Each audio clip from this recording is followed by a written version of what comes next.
ব্যাপার, সবাই জামাই ষষ্ঠীতে গেল, আমি কিন্তু যাইনি, কারণ ছেলে শুরু হয়েছে পরীক্ষা। সবে দুটো হয়েছে, এখনও 8টা পরীক্ষা আছে।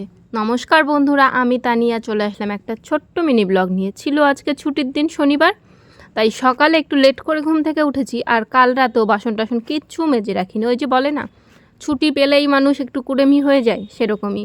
তাই উঠে কাজবাজগুলো কমপ্লিট করে নিলাম। আর বৃষ্টি হচ্ছে যেহেতু জামাকাপড় ধোয়া হচ্ছিল না, আর ছেলের স্কুল আছে পরের দিনই, তার জন্য জামাকাপড়গুলোই আগে কাচতে বসিয়ে দিয়েছিলাম। তো ওগুলো কাচা হয়ে গেলে সুন্দর রোদ আসতে মেলে দিলাম। আর তার মধ্যে বর গেছিলো বাজারে, সে বাজার করে নিয়ে আসলো অল্প কিছু সবজি আর রসুন আর হচ্ছে পেঁয়াজ, এগুলো লাগতো। আর এনেছে কিছু মাছ, চলো মাছগুলো দেখাই। এনেছে অনেক দিন পরে ভোলা মাছ, জানো তো ভোলা মাছটা আমি এত ভালো খেতাম, জানি না ইদানিং কেন ভালো লাগছে না। আর এনেছিল বাটা মাছ আর লোটে মাছ, অনেক দিন পরে একটু অন্যরকম মাছ। তবে ভিডিওটা এই পর্যন্ত, আবার দেখা হবে নতুন ভিডিওতে, ততক্ষণের জন্য টাটা।